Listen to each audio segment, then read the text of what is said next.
하나님의 말씀 창세기 40장 16절부터 23절까지 교독하시겠습니다. 창세기 37장 18절에서 18절 요셉이 그들에게 가까이 오기 전에 그들이 요셉을 멀리서 보고 죽이기를 꾀하여 서로 이르되 꿈꾸는 자가 온도다. 자 그를 죽여 한 구덩이에 던지고 우리가 말하기를 악한 짐승이 그를 잡아먹었다 하자 그의 꿈이 어떻게 되는지를 우리가 볼 것이니라 하는지라. 르우벤이 듣고 요셉을 그들의 손에서 구원하라 하여 이르되 우리가 그의 생명을 해치지 말자. 루벤이 또 그들에게 이르되 피를 흘리지 말라. 그를 광야 그 구덩이에 던지고 손을 그에게 대지 말라 하니 이는 그가 요셉을 그들의 손에서 구출하여 그의 아버지에게로 돌려보내려 함이었더라. 요셉이 형들에게 이르매 그의 형들이 요셉의 옷 곧 그가 입은 채색 옷을 벗기고 그를 잡아 구덩이에 던지니 그 구덩이는 빈 것이라 그 속에 물이 없었더라. 그들이 앉아 음식을 먹다가 눈을 들어본즉 한 무리의 이스마엘 사람들이 길르앗에서 오는데 그 낙타들의 향품과 유향과 모략을 싣고 애굽으로 내려가는지라. 유다가 자기 형제에게 이르되 우리가 우리 동생을 죽이고 그의 피를 덮어둔들 무엇이 유익할까? 자 그를 이스마엘 사람들에게 팔고 그에게 우리 손을 대지 말자. 그는 우리의 동생이요 우리의 혈육이니라 하매 그의 형제들이 청종하였더라. 같이 봅니다. 그때 미디안 사람 상인들이 지나가고 있는지라 형들이 요셉을 구덩이에서 끌어올리고 은 20에 그를 이스마엘 사람들에게 팔매 그의 상인들이 요셉을 데리고 애굽으로 갔더라. 아멘. 할렐루야. 주 예수의 은혜와 평강이 있을지어다. 자, 여러분, 제가 어제 어떤 말씀 드렸죠? 우리가 누구냐? 라고 할 때 우리를 부르는 이름이 있다 그랬죠. 우리를 부르는 이름은 성도입니다. 성도가 가지는 가장 중요한 것은 믿음이에요. 아멘. 믿음입니다. 이것보다 더 귀하고 이것보다 더 좋은 것을 저는 아직까지 만나지 못했어요. 믿음이 그렇게 중요한 거예요. 그런데 이 믿음은 제가 두 가지 있다 말씀드렸죠. 첫째, 구원받는 믿음이에요.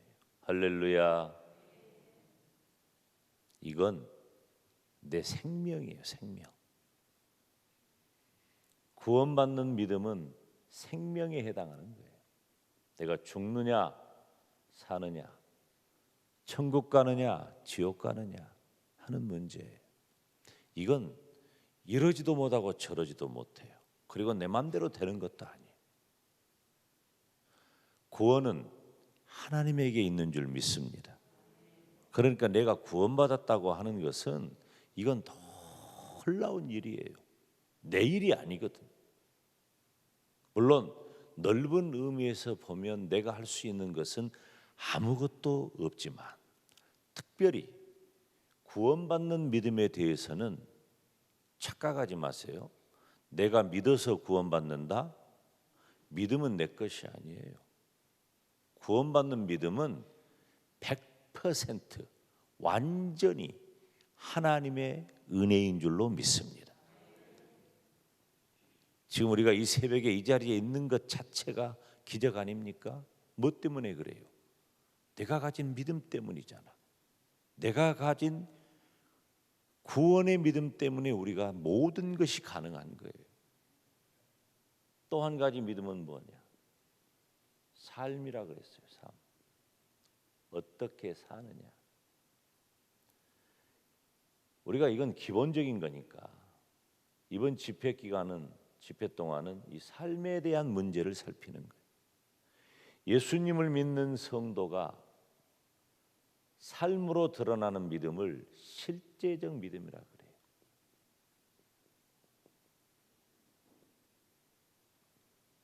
그런데 이게 잘 안 됩니다. 지금 이 시대 예수님을 믿는 성도된 저와 여러분이 있음에도 불구하고 여러분 창세기 말씀을 보면 소돔과 고모라를 하나님께서 불로 심판하실 때 의인 몇 명만을 찾으시잖아요. 그런데 그 의인 몇 명 없어서 불로 심판을 당하는 거예요. 이 시대의 책임은 누구에게 있느냐? 예수님을 믿는 저와 여러분에게 있는 거예요. 이 시대가 흥하고 망하는 것이 어디 있느냐? 믿음의 사람에게 있는 거예요. 하나님은 누구를 보셔요? 믿음의 사람을 보셔요. 따라서 합시다. 하나님께서는 나를 보신다. 여러분 이거 중요한 얘기입니다. 하나님은 나를 보신단 말이에요. 나를 보시고 내 인생을 이끄셔요. 나를 보시고 내 가정을 이끄셔요. 나를 보시고 이 나라와 민족을 이끄신 줄로 믿습니다. 나라고 하는 존재가 결코 가볍거나 미미한 존재가 아니에요. 그러면 예수님을 믿는 성도가 가져야 할 실제적인 믿음은 뭐냐? 여러분 이거 정말 중요해요. 첫째, 우리에게 무엇이 있어야 돼요? 기쁨이 있어야 된단 말이에요. 기쁨이. 두 번째, 우리는 기도하는 사람이에요. 세 번째, 우리는 감사의 사람이 되어야 돼요. 근데 문제는 뭐예요? 우리가 항상 기뻐하느냐? 이게 문제예요. 이게 안 되잖아요. 쉬지 말고 기도하는 것, 이게 안 되잖아요. 모든 일에 감사하는 것, 이게 안 되는 거예요. 이것만 되면 여러분 우리가 이것만 되잖아요. 그럼 우리는 끝난 겁니다. 여러분 이게 얼마나 중요한 문제냐면 나의 생애가 완전히 다른 사람이 됩니다. 지금 여러분은 다 가지고 있어요. 귀하신 우리 담임 목사님의 목회 비전과 열정과 성도를 향한 사랑, 그리고 울산 아니라 우리나라 어디에 내어놓아도 자랑할 만한 귀하고 복된 말씀 다 가지고 있잖아. 저 같은 사람 정도가 와서 무슨 은혜를 끼칠 정도의 교회가 아니에요. 하나님이 왜 나를 세우셨을까? 왜 이번 집회를 하셨을까? 저는 간단해요. 이거 한 페이지 넘기는 거예요. 아주 작은 거예요. 그런데 이 작은 변화가 내 인생을 완전히 바꾸는 겁니다. 이거 지금 다 여러분 너무 다 갖췄잖아요.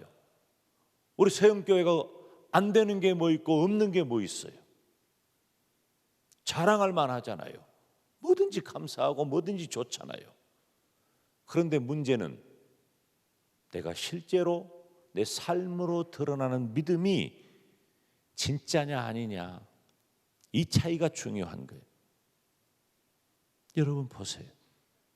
항상 기뻐하지 못해요. 기쁠 때만 기뻐해. 이건 누구나 해요. 하나님의 마음은 항상 기뻐하는 거예요. 기도할 일 있을 때 기도 누가 못해요? 여러분 목사가요 당황할 때가 있어요. 당황할 때가 새벽 기도 통 안 나오는 분이 문 열고 쑥 들어올 때 아이고 뭔 일 있네. 근데 그나마 다행이야. 그 사람은 뭔 일이 있으니까 기도하려고 나오는 거니까. 그것도 안 하는 분들이 많아요. 그건 진짜 절벽이지. 그런데 우리가 그 정도가 아니라 기도할 일 있을 때만 문 열고 들어오는 사람이 아니라 쉬지 않고 기도하는 사람이 될 수만 있다면 여러분 엄청난 역사가 일어나는 겁니다. 그 차이를 지금 말하는 거예요. 그 차이. 감사 누가 못해요? 감사헌금 할 일 있을 때 감사하는 사람은 누구나 다 하는 거예요.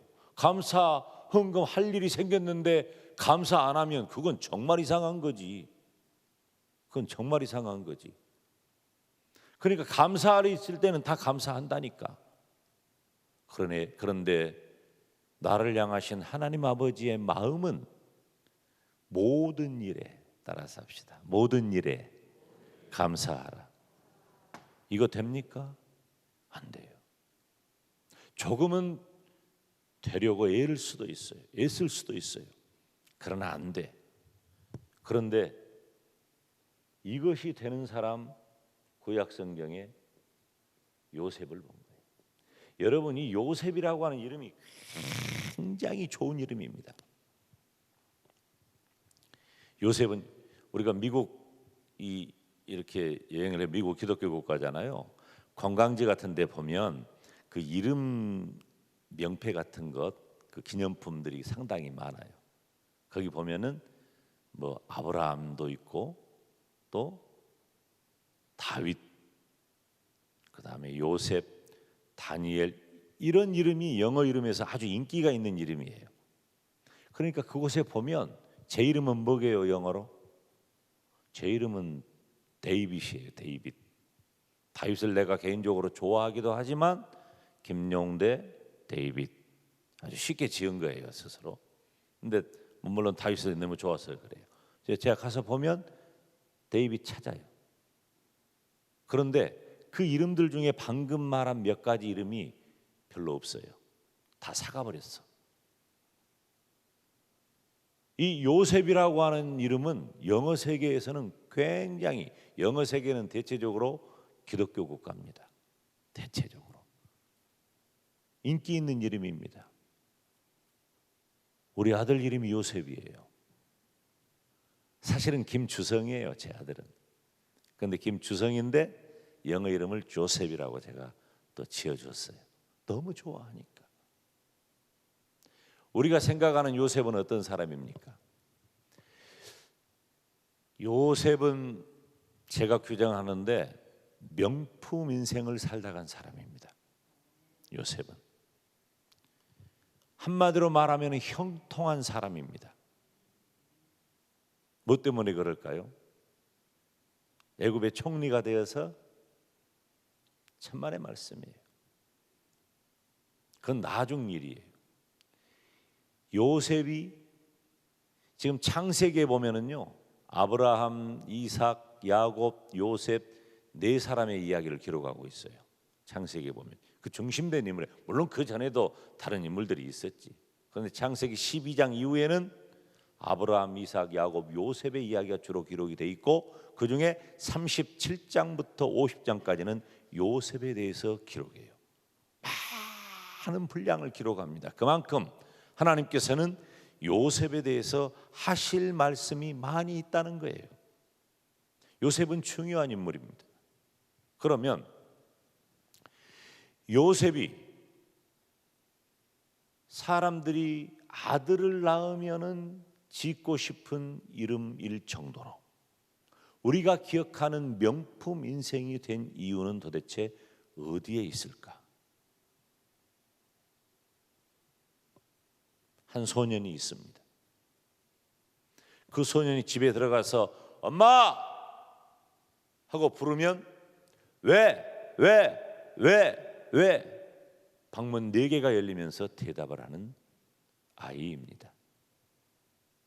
아버지는 다른 형제가 10명이나 있는데 다른 형제 10명보다도 나만 사랑합니다. 나에게 특별한 옷을 지어 입히고, 형들은 그런 나를 너무 시기하는데 아버지는 눈치 없이 그런 나만 바라봅니다. 여러분, 지금 누구 얘기하는 거죠? 요셉 얘기하는 거잖아요. 요셉의 형편이, 요셉의 환경이 그렇게 좋은 환경이었을까요? 아니에요. 요셉이 명품 인생이 될 수 있었던 이유는 요셉의 형편 때문이 아니라 요셉의 형편 뒤에서 역사하시는 하나님 때문이에요. 우리는 다 착각합니다. 이것만 좀 더 나아지면, 우리의 형편이 조금만 개선이 되면 우리가 좀 달라지겠지. 천만의 말씀이에요. 우리가 달라지고 변화할 수 있는 방법은 형편을 개선하는 게 아니에요. 내 인생이 정말로 명품 인생이 되기를 원한다면 내 형편을 바꾸려고 하지 말고 내 형편 뒤에서 역사하시는, 내 형편 뒤에서 일하시는 하나님을 의지하시기를 바랍니다. 정말 중요한 얘기예요. 지금 오늘 나와 있는 이 새벽에 나와 있는, 그리고 이 유튜브 생중계를 통해서 이 집회에 참석하시는 분들, 각자의 이야기를 5분만 들어보잖아요. 그러면 다 어깨 늘어지고 눈물 날 일들이 다 있어요. 뭐가 안 좋은 거예요? 형편이 안 좋은 거예요. 그럼 우리 망했습니까? 아닙니다. 형편이 나를 어떻게 하지 못해요. 왜? 그 형편 뒤에서 역사하시는 하나님이 살아계시기 때문입니다. 정말 놀라운 것은 우리는 다 형편을 중요하게 여기고 환경을 중요하게 여겨서 환경대로 된다고 생각을 해요. 그래서 나온 말이, 외국에서는 그런 표현을 어떻게 하는지 모르겠지만은 우리나라에서는 금수저, 은수저, 흙수저 그러는 거예요. 과거에는 개천에서 용 난다고 했는데 요즘은 절대로 개천에서 용이 안 난다는 시대가 지금 우리가 살고 있는 시대예요. 전부 다 형편 탓하는 거예요. 형편 탓하는 거예요.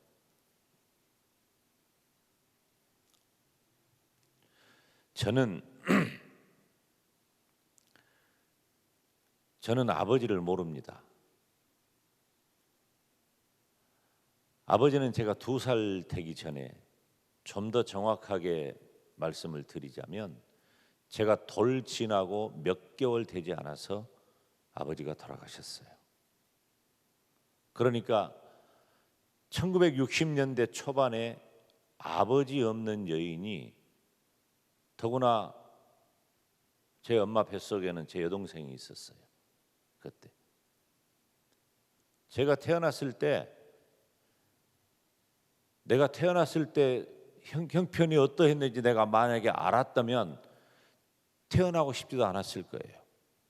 그런데 문제는 내가 태어나가지고 무슨 일이 영문도 모른 채 아버지라는 존재는 저에게 없어요. 얼굴도 기억 못하고 전혀 개념이 없어요. 제가 우리 아이들에게 늘 미안하죠. 아버지가 어떤 존재인지 모르고 성장했기 때문에 사실은 제가 아버지가 무엇을 어떻게 해야 되는지를 잘 모른 채 아버지가 되었어요. 지금도 그런 아버지로 살아가요. 뭐 앞으로도 그렇겠죠. 물론 최선을 다하기는 하지만, 더구나 저희 집은 40년 전통 불교 집안에, 그리고 우상을 섬기는 거예요. 제사가 매달 초사흘이면 제사가 있어요.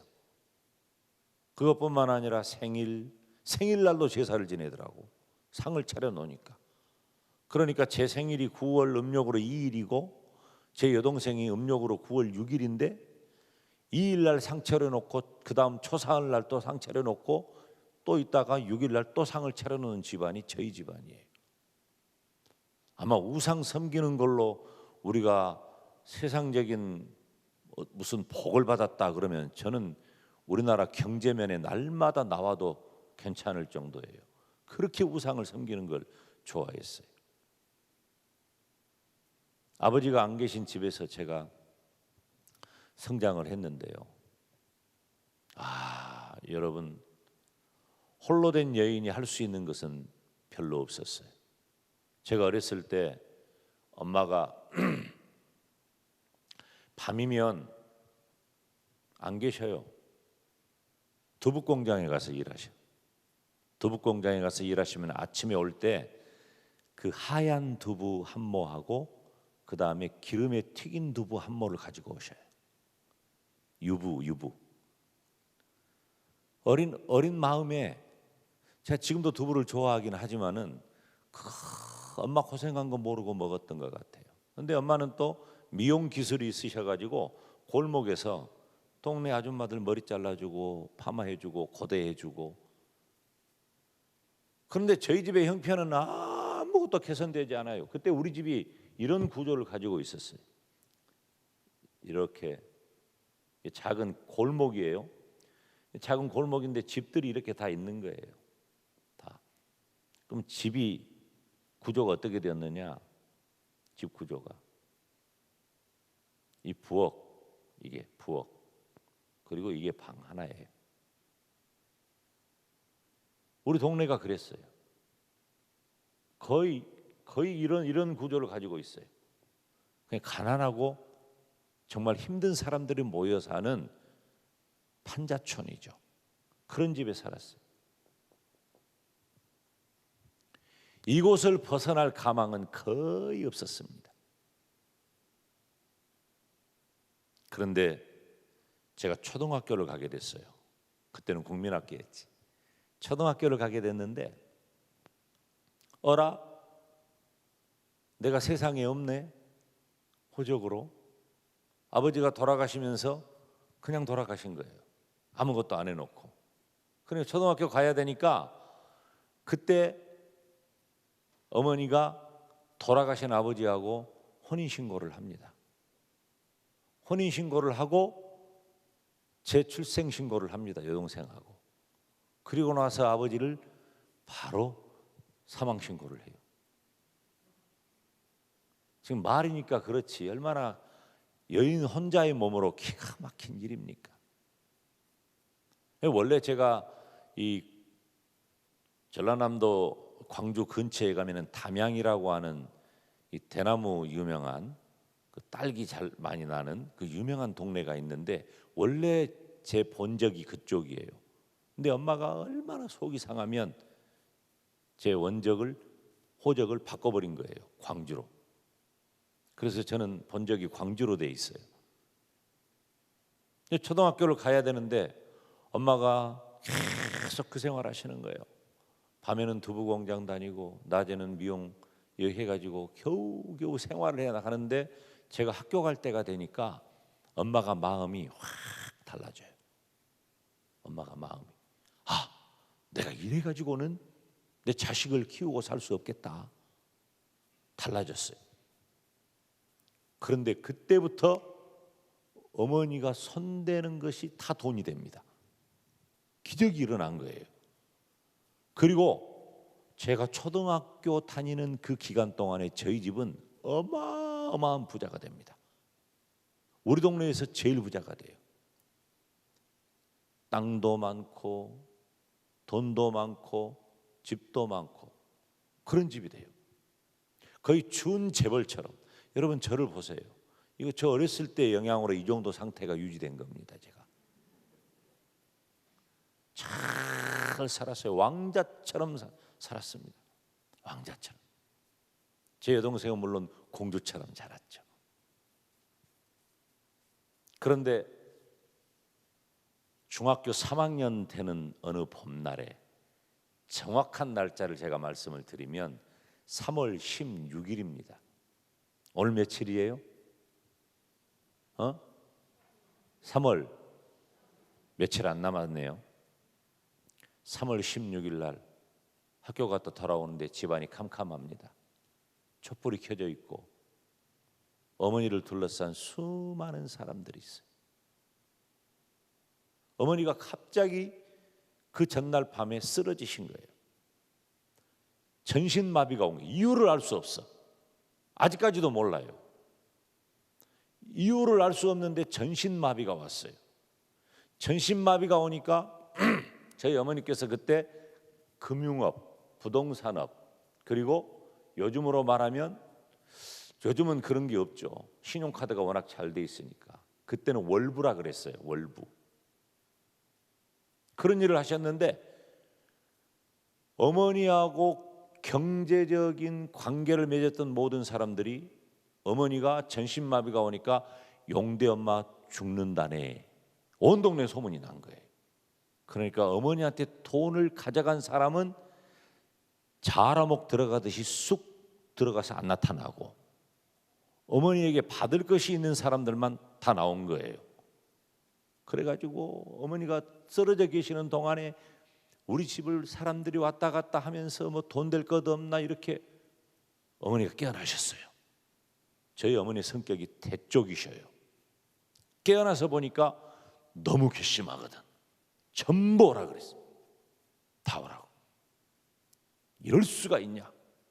그리고 어머니께서 모든 부동산을 다 처분해가지고 어머니에게 찾아온 사람들 다 해결을 합니다. 다. 한 달 있다가 그 부동산은 갑절이 뛰어올라요. 참, 한 달만 참지. 그걸 못 참고 다 처분해. 그런데 그래도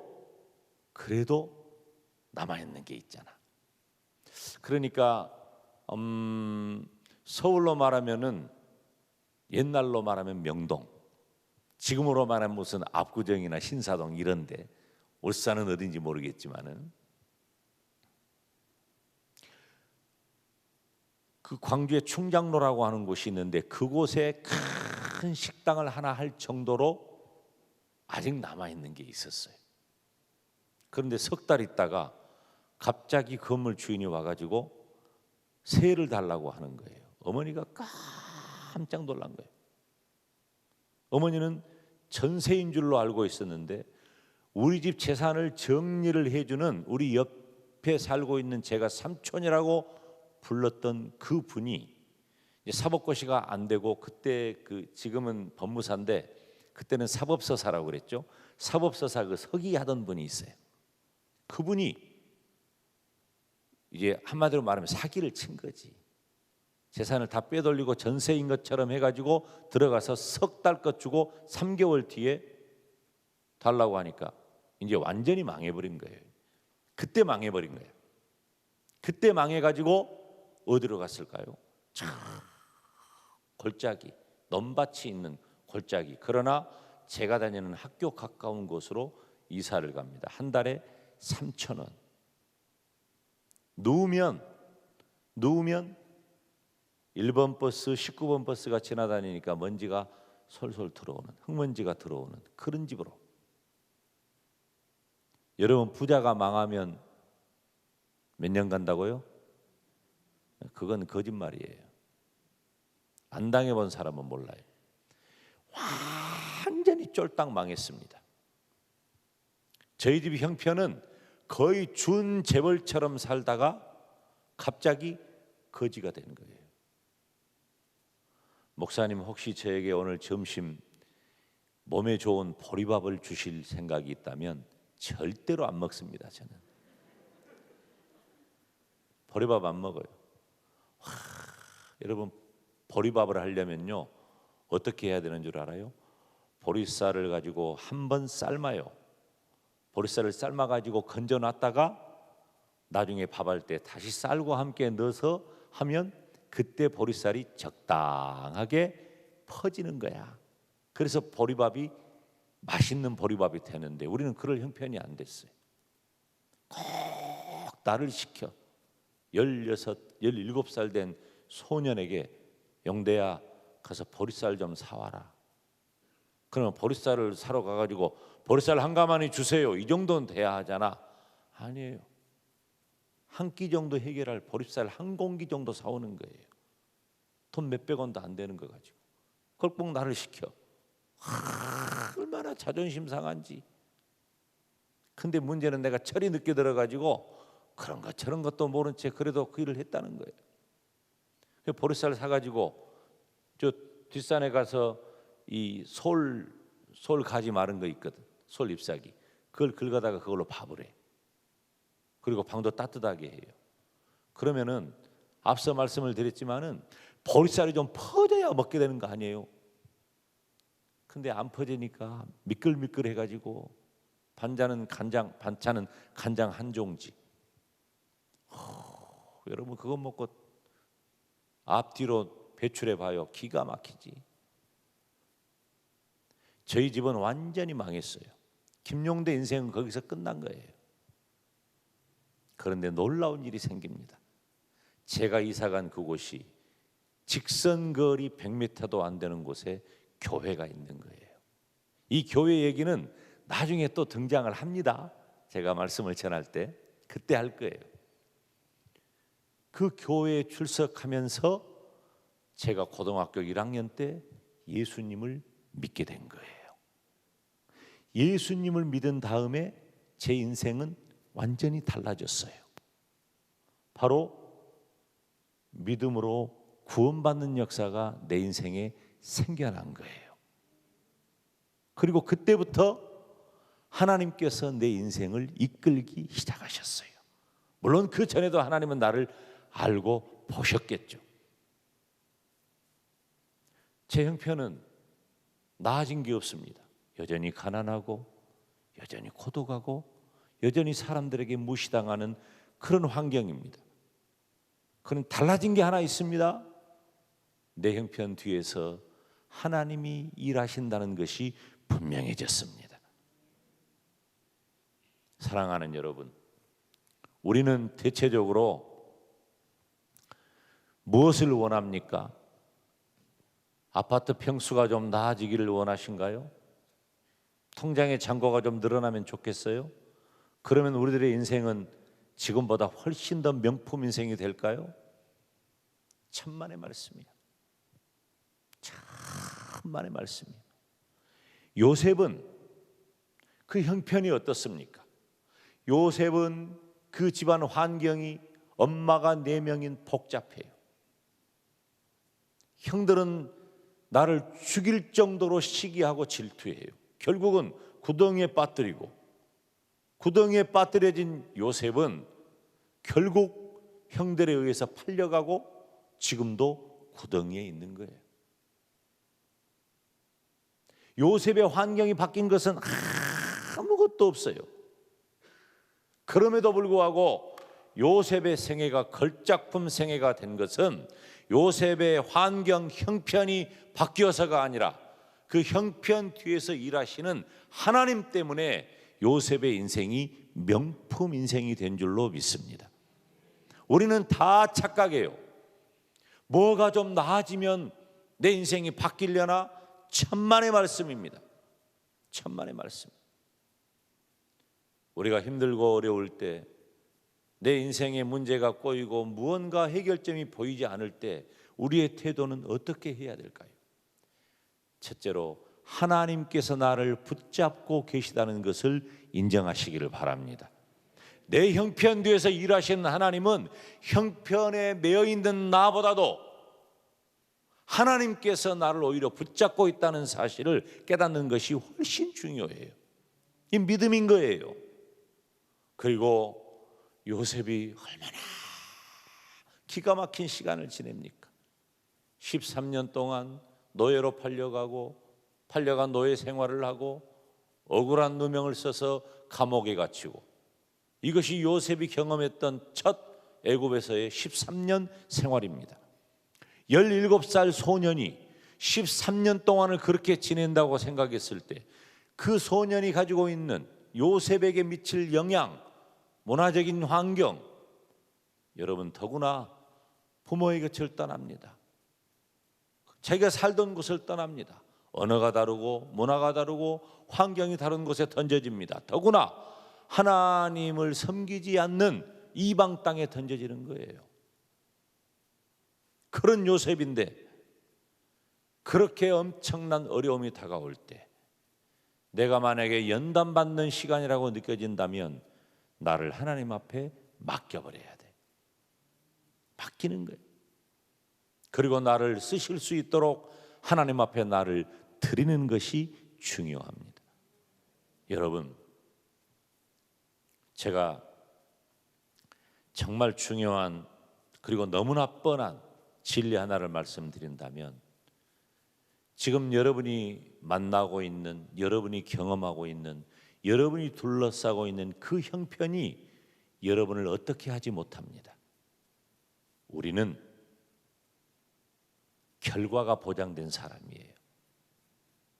한번 따라서 합시다. 나는 결과가 보장된 사람이다. 무엇 때문에요? 어디서 그런 확신이 나옵니까? 형편 때문입니까? 우리가 열심히 일해서 근면하고 성실해서 우리가 재산을 축적하거나 우리가 무슨 성공 드라마를 쓰면 내 인생이 달라질까요? 물론 그럴 수 있어요. 그렇지만 요셉이 걸작품 생애가 된 것은 애굽의 총리가 되어서가 아니에요. 낮 시간에도 이야기하겠지만은 요셉이 걸작품 생애가 된 것은 환경 때문이 아니라 그 환경 뒤에서 역사하시는, 그 환경 뒤에서 일하시는, 그 환경 뒤에서 함께 하시는 하나님 때문인 줄로 믿습니다. 그래서 요셉은 어떤 경우에도 기뻐할 수 있었고 언제나 기도할 수 있었고 모든 일에 감사가 가능한 사람이 된 거예요. 만약에 요셉이 환경만 붙잡았다면 요셉의 무슨 기쁨이 있어요? 기도가 나오겠어요? 원망과 불평과 저주와 자조 섞인 푸념만 가득할 뿐이죠. 감사가 가능할까요? 그런데 그렇지 않아요. 성경 어디에도 보면 요셉이 원망했다, 불평했다, 짜증냈다, 고통스러워했다, 저주스러워했다, 한 글자도 나오지 않습니다. 요셉의 생애는 명품 인생이 된 겁니다. 사랑하는 여러분, 하나님께서는 저와 여러분에게 이번 성회를 통해서 요셉의 이야기를 들려주실 텐데, 이 요셉의 이야기 중에 가장 첫 번째, 형편이냐 하나님이냐. 우리의 눈에 보이는 건 다 형편이에요. 그래서 사회학자들은 이런 얘기를 합니다. 인간은 환경의 영향을 받는다. 틀린 말이 아니에요. 어느 정도 맞는 말이에요. 저도 제가 만난 환경의 영향을 받아요. 제가 자라온 삶의 모든 궤적이 오늘의 저를 만들었죠. 인격 형성이라든가. 제가 어머니의 아들로 태어나 자란 것이 오늘의 저를 만든 95%예요. 저는 제 어머니에게 인생으로 사람이 살아가야 할 인생의 가르침의 95%를 어머니에게 배웠어요. 중요해요. 그러나 내가 골짜기, 자갈밭, 힘들고 어려운 그런 길이 아니라 고속도로처럼 팡 뚫린 명품 인생, 걸작품 생애가 되기를 원한다면 형편이 아니라 그 형편 뒤에서 일하시는 하나님을 붙잡으시기를 바랍니다. 하나님을 의지하시기를 바랍니다. 하나님을 찾으시기를 바랍니다. 우리가 그 일만 할 수 있다면, 환경과 형편의 영향을 받지 아니하고 그 형편 뒤에서 일하시는 하나님을 붙잡을 수가 있다면 우리의 인생은 전혀 다른 사람이 될 것입니다. 오늘 우리는 하루 종일 어떤 환경에 노출되어 살아가야 할까요? 그 환경마다 형편마다 나를 지배하고 나를 누르고 나를 고통스럽게 하고 내 어깨 늘어지고 눈물 나게 만드는 그런 일들. 여러분, 요즘 사업하는 분들 또 자영업하는 분들 너무 힘듭니다. 제가요, 잘 가는 국밥집이 하나 있어요. 잘 가는 국밥집이 있는데 그 국밥집은 안에 있는 내용물이 너무 좋아, 그 돈에. 근데 요즘은 그 집을 안 갑니다. 얼마 전에 갔는데 내용물이 다 바뀌었더라고. 이해를 했어요. 아, 원자재 값이 턱없이 올라 있구나. 그러면서 어떻게 해야 될까? 우리 교회 식구들도 사업하는 분, 자영업하는 분 너무 어려운 분들이 많습니다. 지금은 서로를 믿지 못하는 시대가 된 거예요. 달러도 오르고 물가도 오르고 금리도 오르고. 대출이 있는 사람들은 그 대출의 금리가 달라졌기 때문에 갑작스럽게 지출해야 할 항목이 더 늘어난 거예요, 금액이. 더구나 2월달 지나면서 아이들 등록금은 어떻게 하셨어요? 쉽지가 않죠. 여러분, 우리가 이런 형편을 바꾸지는 못합니다. 이 형편 속에 던져 살아가는 거예요. 저는 여전히 가난하고 여전히 고독하고, 여러분, 저희 집이 엄마가 부자가 됐다고 하니까요, 진짜 그런 친척이 있는 줄도 몰랐어요. 별의별 친척이 다 우리 집으로 모여들었어요. 근데 우리가 망하고 나니까 아무도 없더라고. 세상 인심이 그렇더라고요. 세상 인심이. 사랑하는 여러분, 우리 형편 탓하지 말고 형편 의지하지 말고 그 형편 뒤에서 일하시는 하나님을 의지하시기를 바랍니다. 하나님께 맡기기를 바랍니다. 우리가 이 시간에 기도할 때 하나님, 혹여라도 내가 지금까지 환경만 형편만 의지하고 환경 탓 형편 탓 했다면 지금부터는 생각을 바꾸어서 하나님만 의지하게 하여 주시옵소서. 내 형편 뒤에서 일하시는 하나님을 붙잡게 하여 주시옵소서.